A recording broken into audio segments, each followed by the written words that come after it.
তার মানে সমস্ত হাদিসগুলো সামনে নিয়ে বিশ্লেষণ করলে বোঝা যায় যে নবী সাল্লাল্লাহু আলাইহি ওয়াসাল্লাম জোহরের পূর্বে 4 রাকাত সালাত আদায় করেছেন, সেটা এক সালামে 4 রাকাত নয়, বরং 2 সালামে 4 রাকাত। আসসালামু আলাইকুম ওয়া রাহমাতুল্লাহি ওয়া বারাকাতুহু। আশা করি আল্লাহর রহমতে ভালো আছেন। আজকের আলোচনার বিষয় জোহরের সালাতের পূর্বে 4 রাকাত সুন্নাত, এটা এক সালামে পড়তে হবে না 2 সালামে পড়তে হবে, এটা নিয়ে আজকের আলোচনা। তো চলুন বেশি কথা না বলে আমরা মূল আলোচনা শুরু করি। জোহরের ফরজ সালাতের পূর্বে যে 4 রাকাত সুন্নাত সালাত রয়েছে, আমরা অধিকাংশই দেখা যায় যে আহলুল হাদিস বা হানাফি বলে নয়, অধিকাংশ মানুষই আমরা এক সালামেই 4 রাকাত সালাত আদায় করে থাকি। তো আসলে এটা কোনটা উত্তম, এক সালামে 4 রাকাত না 2 সালামে 4 রাকাত? প্রথমে আমরা একটি হাদিস দেখব। হাদিসটা হচ্ছে সুনানে ইবনে মাজা, হাদিস নাম্বার 1322। ইবনু উমার রাদিয়াল্লাহু আনহু থেকে বর্ণিত, তিনি বলেন রাসূল সাল্লাল্লাহু আলাইহি ওয়াসাল্লাম বলেছেন, সলাতুল লাইলি ওয়ান নাহারি মাসনা মাসনা, রাত ও দিনের সালাত 2 রাকাত 2 রাকাত করে। তার মানে বুঝতে পারলাম যে সলাত হচ্ছে 2 রাকাত 2 রাকাত করে পড়তে হবে, সেটা হচ্ছে সুন্নাত কিংবা নফল সলাত। আর ফরজ সালাত যেটা আল্লাহর পক্ষ থেকে নির্ধারিত, সেটা যেভাবে আল্লাহ দিয়েছেন সেভাবেই পড়তে হবে। তবে সফরের ক্ষেত্রে সেটা আলাদা, যেটা কসরের নিয়ম আছে 4কে 2 করতে হবে, সেটা ভিন্ন ব্যাপার। তবে এখানে বলা হয়েছে সুন্নাত বা নফল সালাতের কথা, যে রাতের এবং দিনের সালাত 2 রাকাত 2 রাকাত করে। অনেকে বলতে পারেন যে হাদিসে তো এসেছে যে জোহরের পূর্বে 4 রাকাত সুন্নাত সালাত আদায় করতে হয়। এই হাদিসটি আপনারা পেয়ে যাবেন সহিহ বুখারী হাদিস নাম্বার 1182। আয়েশা রাদিয়াল্লাহু আনহা থেকে বর্ণিত, তিনি বলেন নবী সাল্লাল্লাহু আলাইহি ওয়াসাল্লাম জোহরের পূর্বে 4 রাকাত এবং ফজরের পূর্বে 2 রাকাত সালাত ছাড়তেন না। তার মানে এখানে বলা হচ্ছে যে জোহরের পূর্বে 4 রাকাত, আর আমরা ধরে নিয়েছি যে এটা এক সালামেই পড়তে হবে 4 রাকাত, কিন্তু এটা এমনটা না। এখানে বলা হয়েছে জোহরের পূর্বে 4 রাকাত, 4 রাকাত মানে 2 2 4। হয়তো আপনারা এটা ভাবতে পারেন যে এটা আমার মন গড়া ব্যাখ্যা করছি, 2 2 4, হাদিস তো এখানে বলা হয়নি যে 2 2 4, এটা আপনারা ভাবতে পারেন। তবে আপনাদেরকে এটা বোঝানোর জন্য আমি আরেকটি হাদিস নিয়ে আসছি, সেটা হচ্ছে সহিহ বুখারী হাদিস নাম্বার 2013।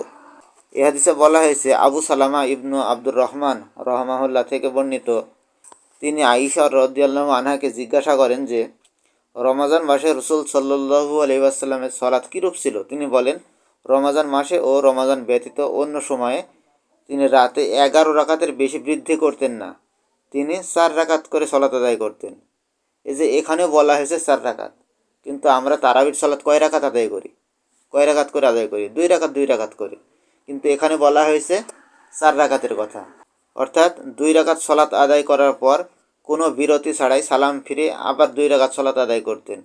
এ কারণে পুরাটাকে বলা হয়েছে এটা 4 রাকাত সালাত আদায় করেছেন, আর সেটা এক সালামে নয় বরং 2 সালামে। ঠিক একই কথা রয়েছে জোহরের সালাতের ব্যাপারে। আগে আমরা তারাবির বিষয়টা ক্লিয়ার করি, যেহেতু এই বিষয়টা আগে এসেছে। তো তারাবির বিষয়টি আমরা স্পষ্টভাবে বুঝতে পারবো এই হাদিসের ব্যাপারে, যেখানে বলা হয়েছে সহিহ বুখারী হাদিস নাম্বার 473। ইবনু উমার রাদিয়াল্লাহু আনহু থেকে বর্ণিত, এক ব্যক্তি নবী সাল্লাল্লাহু আলাইহি ওয়াসাল্লামের নিকট এমন সময় আগমন করলেন, তিনি যখন খুতবা দিচ্ছিলেন। তিনি জিজ্ঞাসা করলেন, রাতের সালাত কিভাবে আদায় করতে হয়?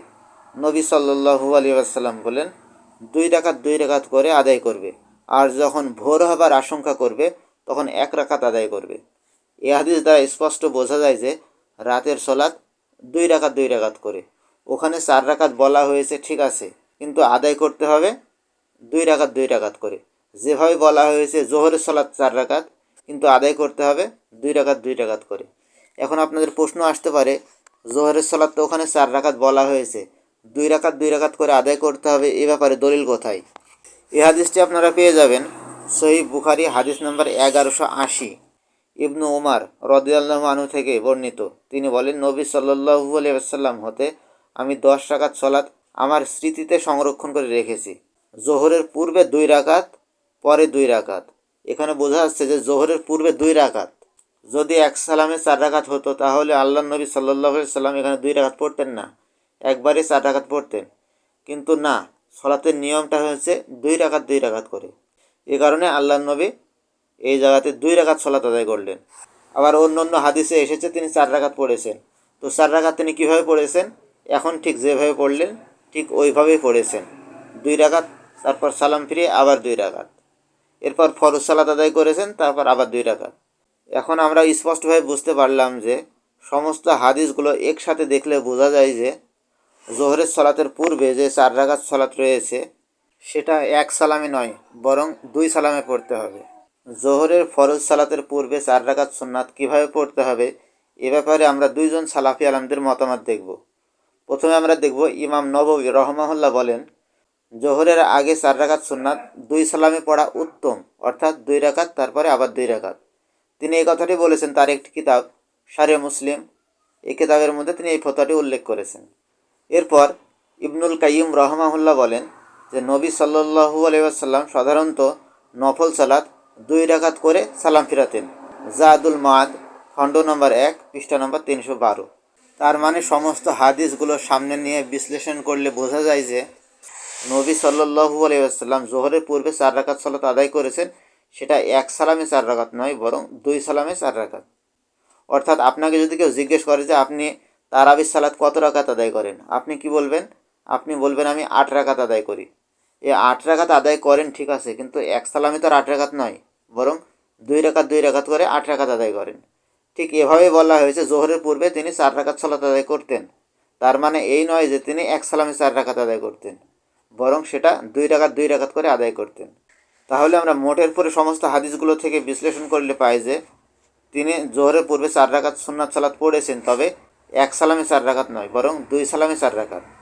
তার মানে এখানে যে হাদিসগুলো উল্লেখ করা হয়েছে সমস্ত হাদিসগুলো যদি একত্রিত করে খুব ভালোভাবে যদি আপনি লক্ষ্য করেন, তাহলে আপনি বুঝতে পারবেন যে মুহাম্মদ সাল্লাল্লাহু আলাইহি ওয়াসাল্লাম জোহরের পূর্বে 4 রাকাত সুন্নাত সালাত আদায় করেছেন, তবে সেটা এক সালামে 4 রাকাত নয়, বরং 2 সালামে 4 রাকাত। আশা করা যায় বিষয়টি স্পষ্ট হয়েছে। জি, শুক্রিয়া, জাযাকামুল্লাহু খাইরান, বারাকাল্লাহু ফিকুম। ধৈর্য ধরে ভিডিওটি দেখার জন্য। আল্লাহ যেন আপনাদের ভালো রাখেন, সুস্থ রাখেন। আসসালামু আলাইকুম ওয়া রাহমাতুল্লাহি ওয়া বারাকাতুহু।